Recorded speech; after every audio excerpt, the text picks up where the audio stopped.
Deus é muito bom. Quantos estão alegres de estarem aqui? Creem que Jesus está nesse lugar, amém? Eu queria, junto com você, fazer uma declaração de fé. Estenda as suas duas mãos para o alto junto comigo e repita assim: Senhor Jesus, eu marquei um encontro contigo esta manhã.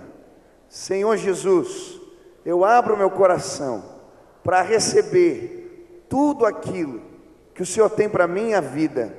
Senhor Jesus, eu te dou liberdade para mexer na minha vida, para falar ao meu coração, em nome de Jesus, amém, amém. Dá um abraço quem está do teu lado, diga: irmão, Deus vai falar contigo hoje.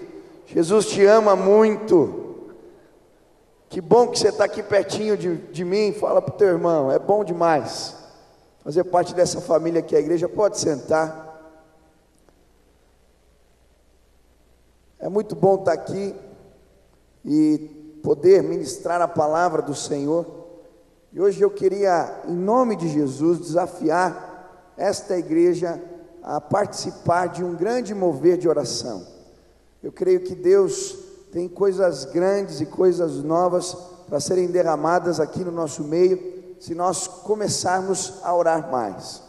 Eu queria hoje estudar um pouquinho com vocês o livro de Atos. Então, se você trouxe Bíblia, abra em Atos, capítulo 1, versículo 1 em diante.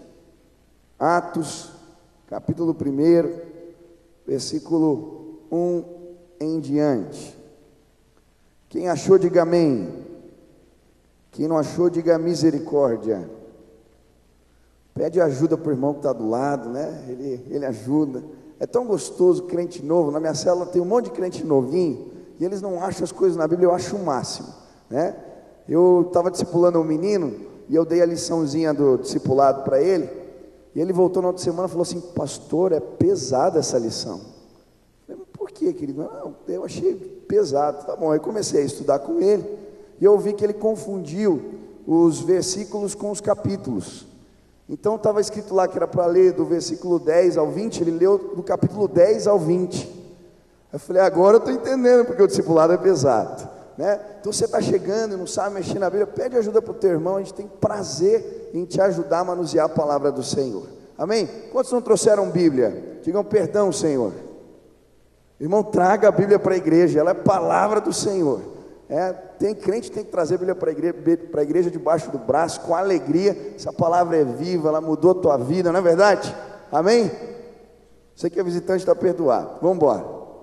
Diz assim: escrevi o primeiro livro a Teófilo, relatando todas as coisas que Jesus começou a fazer e a ensinar, até o dia em que, depois de haver dado mandamentos por intermédio do Espírito Santo aos apóstolos que escolhera, foi elevado às alturas.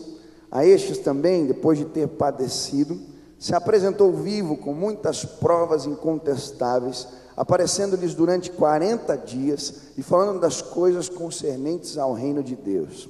E comendo com eles, determinou-lhes que não se ausentassem de Jerusalém, mas que esperassem a promessa do Pai, a qual disse ele: de mim ouvistes, porque João, na verdade, batizou com água, mas vós sereis batizados com o Espírito Santo, não muito depois destes dias. Então, os que estavam reunidos lhes perguntaram: Senhor, será este o tempo em que restaurarás o reino a Israel? Respondeu-lhes: não vos compete conhecer tempos ou épocas que o Pai reservou pela sua exclusiva autoridade, mas recebereis poder ao descer sobre vós o Espírito Santo, e sereis minhas testemunhas, tanto em Jerusalém, como em toda a Judéia e Samaria, até os confins da terra. Dito estas palavras, foi Jesus elevado às alturas, à vista deles, e uma nuvem o encobriu dos seus olhos.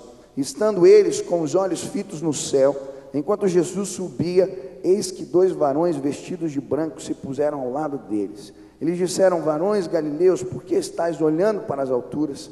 Esse Jesus que dentre vós foi assunto ao céu, virá do modo como o viste subir. Então voltaram para Jerusalém, do monte chamado Olival, que dista daquela cidade uma jornada de um sábado. Quando ali entraram, subiram para o cenáculo, onde se reuniam Pedro, João, Tiago, André, Filipe, Tomé, Bartolomeu, Mateus, Tiago, de Alfeu, Simão, o Zelote e Judas, filho de Tiago. Todos estes perseveravam unânimes em oração, com as mulheres, com Maria, mãe de Jesus, e com os irmãos dele. Senhor Jesus, nos dá entendimento agora da tua palavra. Se revela a nós, Deus, fala com a gente, em nome de Jesus. Amém. O livro de Atos que nós estamos lendo, ele vai nos contar a história da igreja primitiva, a história dos primeiros cristãos. E eu creio que a igreja primitiva foi a igreja mais impressionante de todos os tempos. Quando nós lemos o livro de Atos, nós vamos encontrar testemunhos e relatos de milagres incríveis, de conversões em massa, de um derramamento do Espírito Santo, de poder vindo do alto sobre a igreja, num tempo onde a igreja era tremendamente perseguida. O autor desse livro é Lucas. Ele também escreveu o terceiro evangelho, e isso nos leva a crer, no terceiro evangelho, pela maneira que ele escreve, que ele era um médico.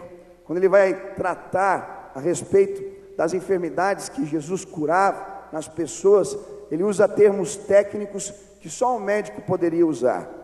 Tem um texto que me chama a atenção, quando ele fala do camelo passando por dentro de uma agulha, pelo buraco de uma agulha, e ele vai usar uma palavra no grego para agulha ali, que era a agulha do cirurgião. Só um médico usaria esse tipo de palavra.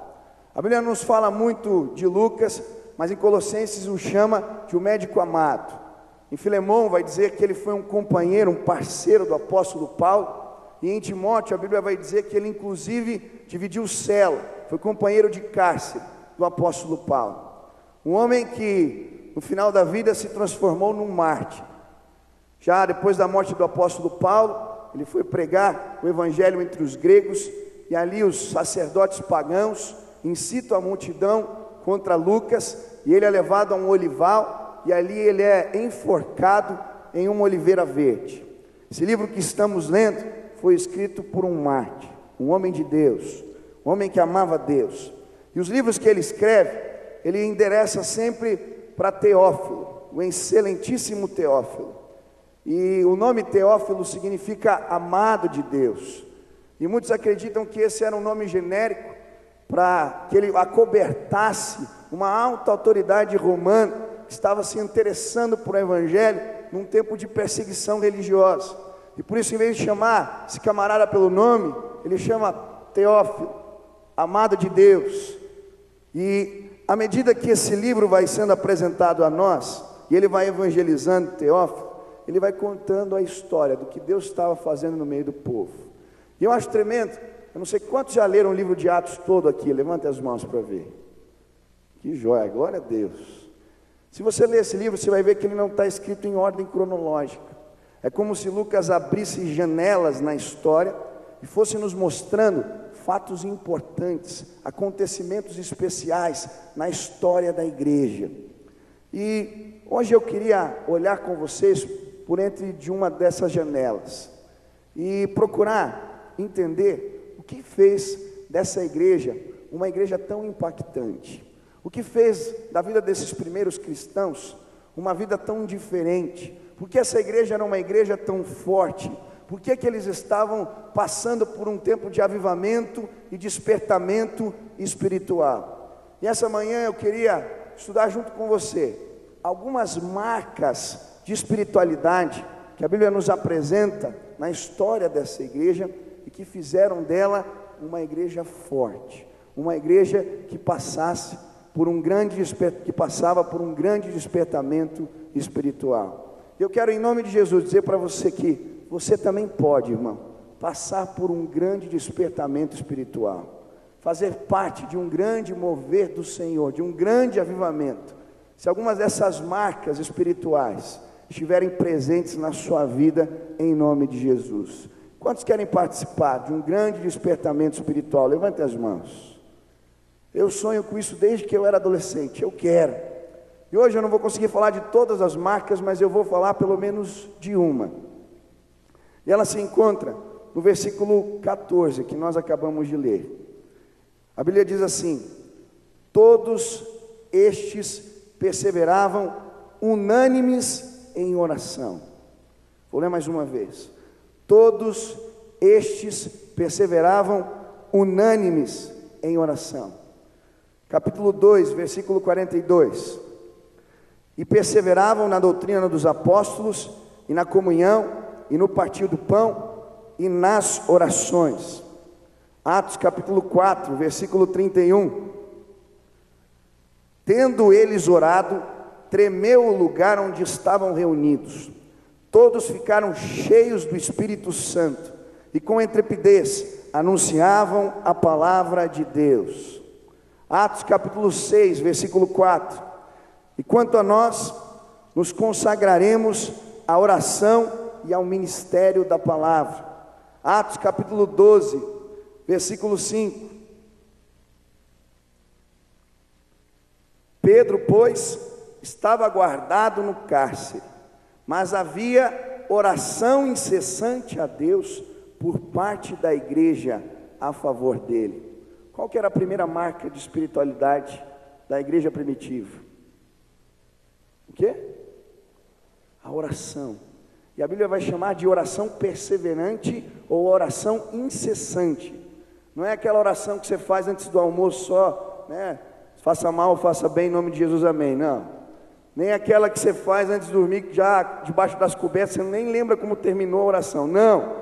Oração incessante é oração diária, é vida devocional na presença de Deus, tempo de qualidade, todos os dias na presença do Senhor. A Bíblia vai nos dizer que esta era uma igreja que orava. Quando o apóstolo Pedro está no cárcere, algemado, na cadeia, a Bíblia diz: a igreja do Senhor estava orando. E enquanto eles oravam, um anjo do Senhor vai na cadeia, tira as algemas de Pedro, ele começa a seguir o anjo, as portas das cadeias começam a ser abertas, e quando ele vê, ele está do lado de fora. Ele vai para a casa de Maria, mãe de João Marcos. Quando ele chega lá na casa de Maria, bate na porta, a empregada Rode vai abrir a porta, eles estavam orando, e quando ela vê que é Pedro, ela fica tão entusiasmada que deixa Pedro lá de fora, fecha a porta e volta. Pedro está lá fora, gente. E eles falam: você está louco, cara? Igreja sem fé, né? Brincadeira.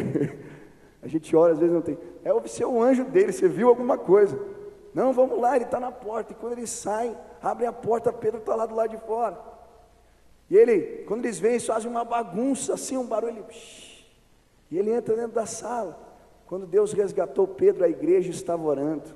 A Bíblia vai nos mostrar, quando há o derramamento do Espírito Santo em Pentecostes, Atos capítulo 2, Deus derrama poder sobre os líderes da igreja, para testemunharem a palavra de Deus. A igreja estava orando. Quando Paulo tem uma visão de Deus, que abre as portas para a proclamação do Evangelho aos gentios, ele estava no terraço da casa de Simão, o curtidor, orando. Esta era uma igreja que orava. E hoje, na autoridade do nome de Jesus, meu irmão, eu quero convocar você a começar a orar incessantemente, orar todos os dias, buscar a Deus como nunca antes. Eu creio que um dos motivos por que devemos fazer isso é porque a oração incessante é a chave para o despertamento espiritual. Olha para o irmão que está ao teu lado e diga isso: a oração incessante é a chave para o despertamento espiritual. Agora olha para o outro para ele gravar: a oração incessante é a chave para o despertamento espiritual. Um tempo atrás eu estava lendo um livrinho de um pastor chamado Paul Yanshu, pastor da maior igreja do mundo. Ele tem um livrinho que se chama A Oração, a Chave do Avivamento. E eu tirei um recorte desse livro, eu quero só ler o que esse pastor, ele vai dizer. Diz assim: no momento em que escrevo esse livro, a minha igreja está crescendo a um ritmo de 12 mil convertidos por mês. Essas novas pessoas que estão sendo salvas estão deixando o budismo, o secularismo e uma fé cristã apenas nominal. Ninguém pode negar que esse índice de crescimento da igreja, sem precedentes em sua história, deve-se ao avivamento que ora varre a Coreia.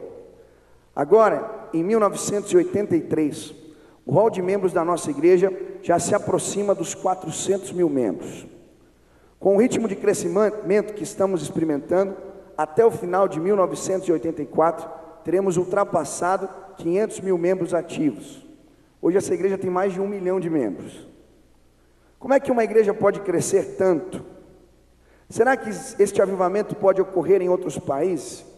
Creio firmemente que pode haver avivamento em qualquer lugar, desde que as pessoas se entreguem à oração. E ele dá esse testemunho, e se você ler o livro, ele vai contando como é que começou a igreja. Numa barraquinha pequena, ele e um grupo de irmãos que oravam pela Coreia, e aí esse movimento de oração foi crescendo, eles começaram a fazer cultos, e antes de cada culto, tinham reuniões de oração de 1 hora, clamando porque Deus ia fazer naquele tempo. Hoje nessa igreja, existe uma montanha que eles compraram, que é uma montanha consagrada, existem várias salas de oração, lugares de oração, espalhados por essa montanha. Existe um grande auditório, onde existem reuniões de oração todos os dias naquele lugar, e Deus está fazendo maravilhas nessa igreja, e Ele dizendo, eu entendi o valor da oração incessante, eu mesmo separei na minha agenda 2 horas, para me encontrar com o Senhor todos os dias, e falar com Ele, e eu creio, meu irmão, que avivamento, um grande avivamento, vai acontecer aqui nessa igreja, na sua vida, se nós começarmos a orar incessantemente. Eu creio que é por isso que a palavra de Deus nos dá tanta ênfase nesse princípio, o princípio da oração. Em Romanos capítulo 12, versículo 12, a Bíblia diz, perseverai na oração. Em Efésios capítulo 6, versículo 18, a Bíblia diz, orai em todo tempo. Em 1 Tessalonicenses, capítulo 5, versículo 17, a Bíblia diz, orai sem cessar. Meus irmãos, nós precisamos orar mais. Quando eu era adolescente, eu lembro de um documentário que saiu naquela época, uma série de historinhas de cidades que participaram de avivamentos, quando as igrejas começaram a orar. Esse documentário chamava Transformação, eu não sei quantos viram já esses CDs, mas uma das historinhas eu nunca me esqueci, foi de um avivamento que aconteceu na Guatemala, uma cidadezinha chamada Almolonga, uma cidadezinha de 19 mil habitantes. Mas antes do avivamento, se você chegasse nessa cidade, você ia encontrar várias pessoas, 7 horas da manhã, jogadas pelas ruas, por causa do vício, do alcoolismo. Era uma cidade enredada na feitiçaria, no ocultismo. Existiam bares espalhados por todos os lugares e as delegacias estavam cheias. E um dia, um pastor de uma igreja pequenina naquela cidade teve uma experiência que mudou a sua vida. Algumas pessoas, alguns indivíduos o assaltaram e tentaram o matar. Mas na hora que o assaltante foi puxar o gatilho, a arma travou. E ele não morreu. E aquele homem ficou tão impactado, que Deus havia lhe dado uma segunda chance de vida, que ele entende que Deus tinha um propósito para realizar através da vida dele naquela cidade. Ele começa a convocar a igreja para orar. E aquela igrejinha pequenininha começa a orar todos os dias. Todos os dias. Reuniões de oração. Começam a buscar a Deus. Começam a fazer jejum. Começam a clamar pela presença de Deus. E de repente essa igrejinha começa a experimentar coisas novas do Senhor.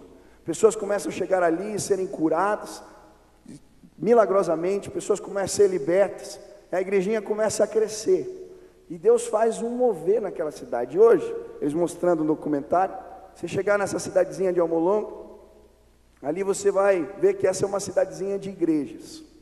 Os estabelecimentos comerciais dessa cidade agora têm nomes bíblicos. Você vai na padaria, se chama Tenda da Bênção. Você vai na lanchonete, que se chama Glória e Aleluia. Se você entra na cidade, você vai ver lá escrito, Jesus é o Senhor de Almolonga. E eles vão entrevistar as pessoas da cidade, vão entrevistar o delegado.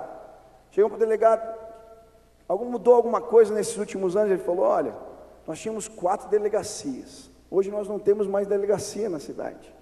Não precisa, não tem criminalidade. Tinham 26 bares espalhados na cidade, agora não tem mais bar aqui. Deus está fazendo algo novo. E aí eles vão entrevistar o homem do campo, o agricultor, e eles testemunhando, olha, Antes nós exportávamos 4 caminhões de vegetais por semana, agora nós exportamos 40. Deus tocou no solo dessa terra, essa terra se tornou uma terra fértil. E eu acho lindo porque no documentário eles vão mostrando beterrabas de 2 quilos, a cenoura do tamanho do braço do missionário, assim. Uma coisa impressionante, Deus tocou até na terra, porque aquele povo começou a orar. Eu creio que avivamento, despertamento espiritual acontece quando a igreja do Senhor Jesus se levanta para orar. Eu creio que nós podemos viver um grande despertamento espiritual se nós orarmos incessantemente. A Bíblia vai nos mostrar isso no livro de Atos, capítulo 19, um avivamento que aconteceu na cidade de Éfeso. A cidade de Éfeso era uma cidade estratégica, uma cidade, uma grande metrópole, uma cidade portuária. Passavam por ali milhares de pessoas todos os dias, e a igreja entendeu que deveria mandar um missionário para lá.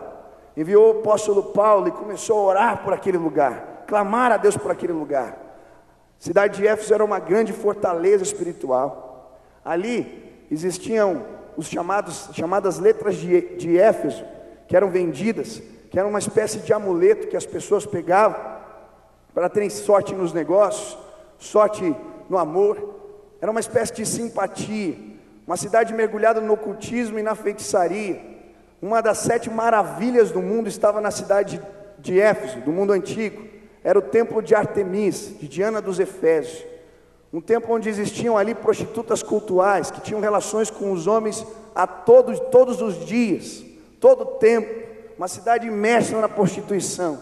Mas quando a igreja do Senhor Jesus começa a orar, envia o apóstolo Paulo, a Bíblia diz que Deus derrama poder sobre a vida do apóstolo Paulo. E quando as pessoas vinham ter com ele, elas pegavam até pedaços da sua roupa, parte das suas roupas, e levavam para ser encostadas nos enfermos. E quando a roupa de Paulo encostava nas pessoas, elas eram curadas e libertas de espíritos malignos. E Deus começou a fazer um mover tão grande na cidade de Éfeso, tão maravilhoso, que a Bíblia diz que as pessoas começaram a sair das suas casas, pegar os livros de feitiçaria e ocultismo e levar para a praça. E começaram a queimar aqueles livros, e o valor dos livros queimados foi de 50 mil denários. Se nós fôssemos traduzir para os dias de hoje, seria algo equivalente a 1.150.000 reais. Você pode imaginar o mover de conversão que houve naquela cidade? Isso aconteceu porque aquela igreja estava orando. Deus tem me chamado nos últimos dias para orar. Algumas semanas atrás, estava no meu grupo de prestação de contas. Toda quarta-feira nós nos sentamos e prestamos conta da vida, falamos a respeito dos nossos pecados. E me bateu uma grande indignação, porque as histórias são as mesmas. Os mesmos pecados, os mesmos problemas, a mesma inconstância. Eu lembro que eu olhei para o Sombrio e a gente falou, a gente tem que tomar vergonha na cara. E bateu uma indignação. Eu fui no culto de jovens naquele final de semana, e confesso que eu fiquei triste. Eu falei assim, Deus tem mais para fazer aqui.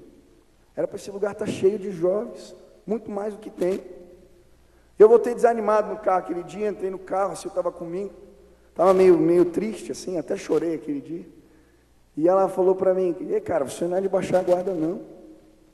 Deus quer te ensinar alguma coisa com isso tudo. E aí eu fui orar.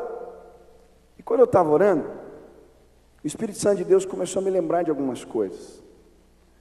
Falou, lembra quando você começou o ministério? Você era um molecão de 20 anos, tinha cuidado dos adolescentes. O grupo era menorzinho, tinha uns 100, 150 adolescentes, conhecia o nome de todo mundo. E eu tinha tanto medo de pregar, não sabia fazer isso direito, que eu dependia tanto do Senhor. Eu lembro que antes dos cultos de sexta-feira, eu vinha toda quinta-feira aqui de madrugada, e eu passava a madrugada orando pelos bancos, falando, Deus, enche esse lugar de adolescentes, move aqui esse lugar, Deus. Ia orando banco por banco, pedindo que Deus movesse ali naquele lugar, que aqueles jovens tivessem encontros com Deus. E todos os dias eu tinha 1 hora marcada na presença do Senhor, todos os dias. Mas o tempo foi passando, e a gente vai amadurecendo na fé, a gente começa a achar que pode andar sozinho. Eu parei de vir orar na madrugada, fui abrindo mão do meu tempo com Deus, orava, mas, sabe, quando dá. Ora aquele dia, faz uma devocional mais ou menos, aquela oração migué antes de dormir. Esse era meu tempo com Deus. E Deus falou, cara, chega, eu tenho mais. E desde aquele dia que Deus falou isso para mim, eu fiz um compromisso com o Senhor. Todas as madrugadas eu tenho vindo ali no ginásio, onde é o culto dos jovens, e tenho andado, está vazio, não tem cadeira, mas eu tenho andado naquele lugar e clamado, Deus, faz algo novo aqui, Deus. Faz algo novo aqui, Deus. Eu quero ver o mover do Senhor acontecendo nesse lugar. Eu quero ver essa casa cheia de jovens sendo salvos, libertos. Eu quero ver a minha igreja crescendo cada vez mais pelo poder que é no nome de Jesus. E tenho vindo aqui às madrugadas orar. Fazem 12 dias já. E tem sido um tempo de experiências lindas com Deus. E eu estava compartilhando com a minha equipe esses dias, falando, lembra daquele filme do Rocky Balboa? Quem assistiu o Rocky aqui? Acho que é a maioria, né? Quando ele acordava às 5 horas da manhã para treinar, e ele saía e daí tocava aquela musiquinha, tarandã, tarandã, né? Ele ganhava as lutas ali, quando ele acordava, cedo para treinar. Quando ele entrava no ringue, ele já tinha ganhado a luta. Nós estamos perdendo a batalha antes, gente.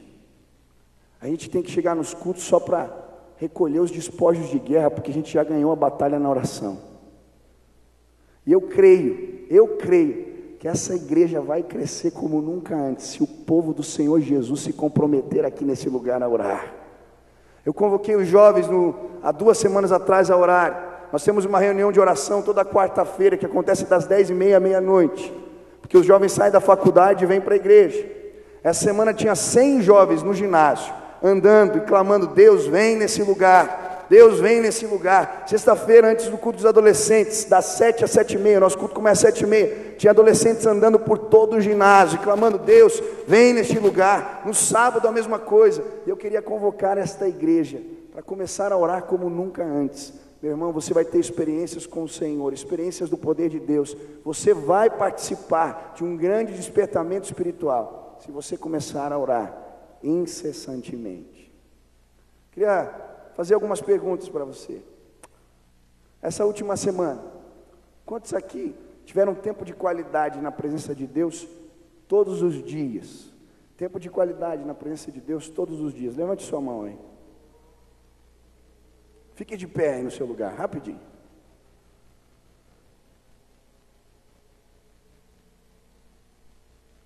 Aleluia.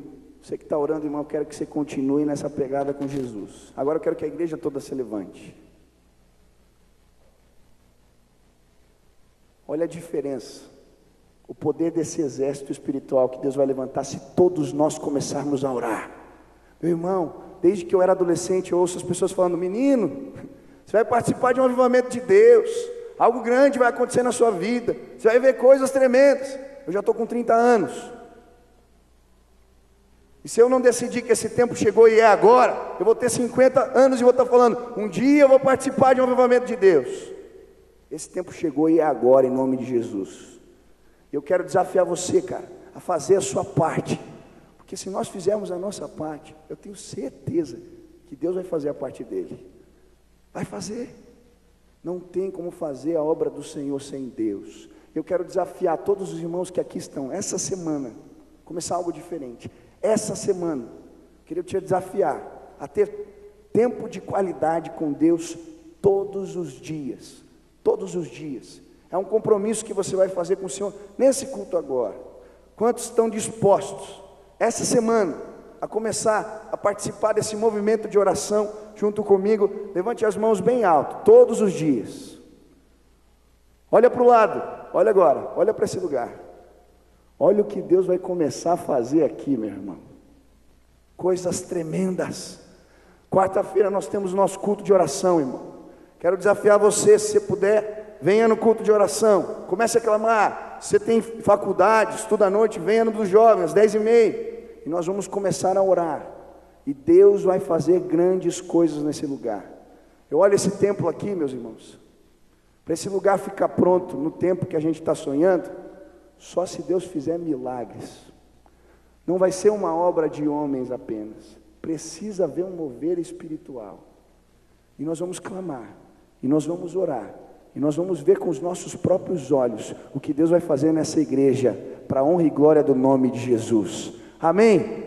Quantos querem participar desse movimento de oração? Digam glória a Deus. Aleluia. Você pode dar uma salva de palmas para o Senhor Jesus. Aleluia. Senta no seu lugar. Quero te dar só mais 2 motivos para orar. Primeiro, só vou citar. Não existe vida em santidade, meu irmão, sem vida de oração. A oração incessante é a chave para uma vida em santidade. Tem muita gente aqui patinando nos mesmos pecados sempre. A Bíblia vai dizer: já está próximo o fim de todas as coisas. Portanto, sede sóbrios, vigiai em oração. Mateus 26:41 diz: vigiai e orai, para que não entreis em tentação. Jesus, meu irmão, o próprio Cristo, passava as noites em claro, orando para resistir à tentação. Quando ele vai ser tentado no deserto, ele passa 40 dias se preparando em jejum e oração para resistir o diabo. Quem nós pensamos que somos? Que a gente aguenta contra a tentação e contra o pecado sem a vida de oração? Não é possível. Você quer viver uma vida em santidade? Comece a orar em nome de Jesus. Terceiro, não vou falar tudo, senão a gente vai terminar o culto 2 horas da tarde.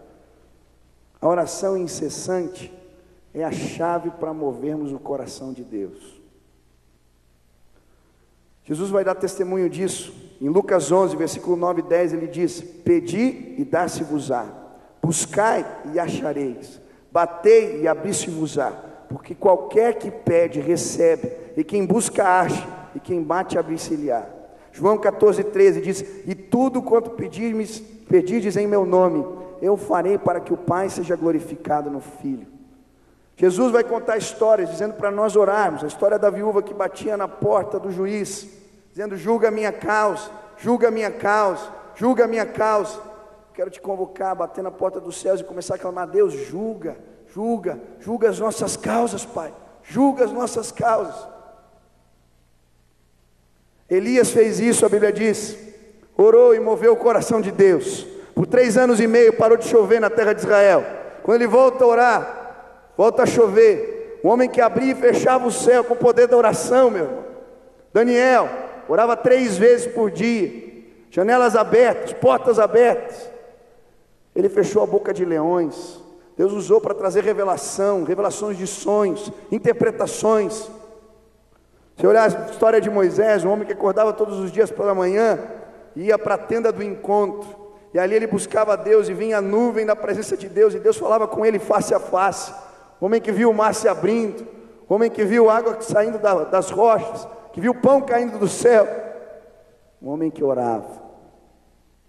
Essa manhã eu vim te desafiar para orar, e a buscar algo novo do Senhor.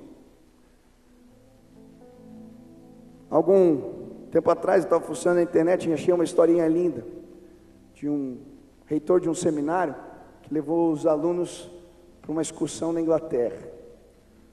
E nesse passeio que eles fizeram, um dos lugares que eles foram, foi na casa de John Wesley, um grande avivalista do passado.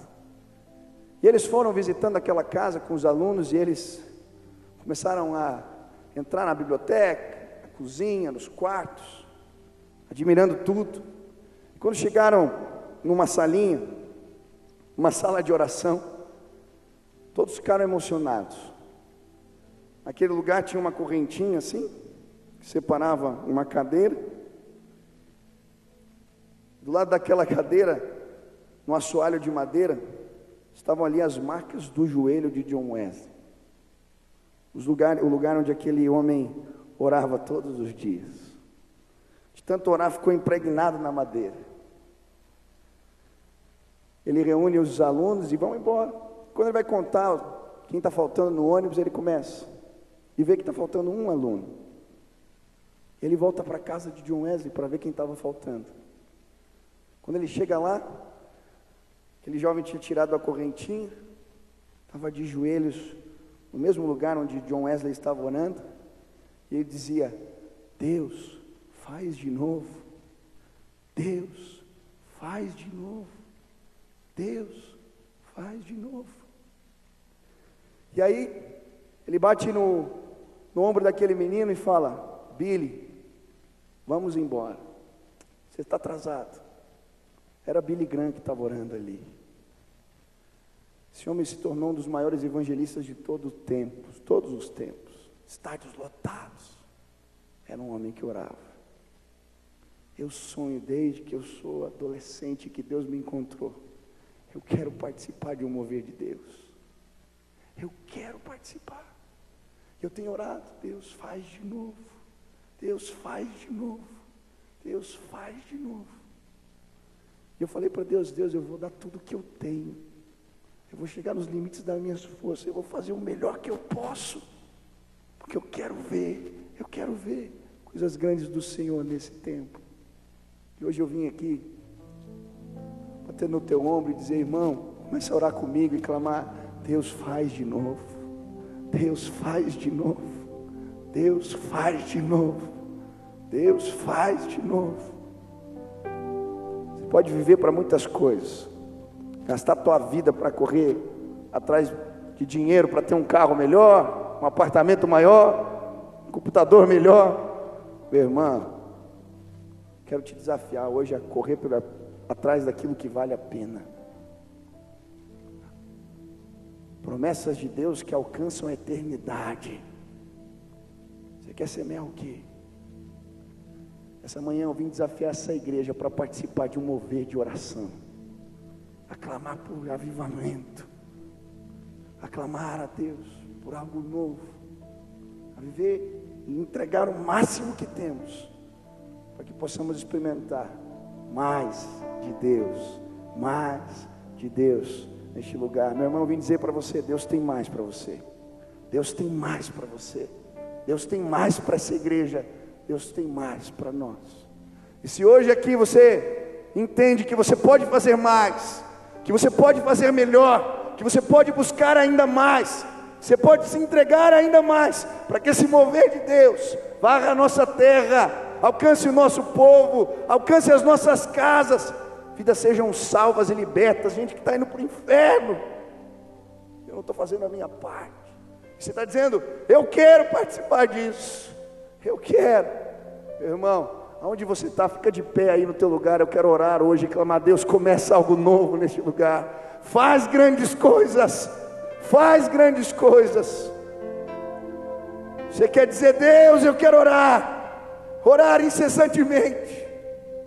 Eu vou vir nessa quadra todas as madrugadas, até não caber os jovens ali naquele lugar, os seus filhos, os seus netos.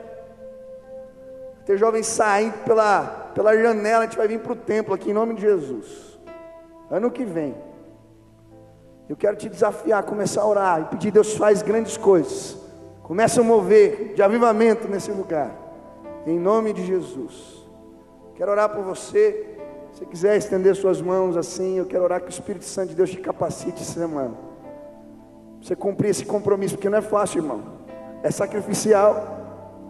Gastar uma hora, separar tempo na presença de Deus é sacrificial, não é fácil. Vai haver batalha, vai haver luta, mas você é mais do que vencedor em Cristo Jesus. Pai querido, estamos na sua presença agora, enquanto igreja do Senhor Jesus, clamando: Deus, faz de novo, faz de novo, faz de novo. Nós queremos contar as histórias do nosso tempo, de um avivamento que participamos, Deus, porque buscávamos o Senhor. E os meus irmãos estão aqui reunidos, nós de pé, como um grande exército, dizendo: Pai, nós estamos disponíveis, nós queremos entregar tudo que temos, tudo que somos, para que algo novo do Senhor comece a acontecer aqui. Tua palavra nos diz que isso começa com oração, Pai, oração incessante. Eu quero pedir em nome de Jesus, Pai, tira o sono dos meus irmãos se eles não orarem, Pai. Tira da cama, Deus, não deixa dormir, mas levanta o teu povo, um exército de Deus, para clamar pelo avivamento do Senhor. em nome de Jesus. Eu quero pedir, Pai, como sinal, comece a derramar bênçãos sobre essa igreja, que essa obra avance, Pai, que essa construção avance, que conversões, milagres, sinais de Deus comece a acontecer na casa dos meus irmãos, e que eles possam ver, experimentar a glória do Deus Todo-Poderoso, Pai. Nos leva, Deus, nos conduz, Pai, em nome de Jesus. Quebra o nosso coração. Quero pedir, Deus, tantos irmãos aqui como eu, patinando às vezes nas mesmas coisas, chega, Pai, chega, Pai, chega, nos dá uma vida em santidade, nos dá uma vida plena, uma vida abundante, em nome de Jesus. Nos faz romper, Deus, romper toda a parede espiritual, toda a prisão, toda a cadeia, que não nos permite buscar a Deus como deveríamos. Faz coisas novas, Deus, faz coisas novas. Levanta o teu povo para orar, levanta esta igreja para orar, em nome de Jesus, em nome de Jesus, amém.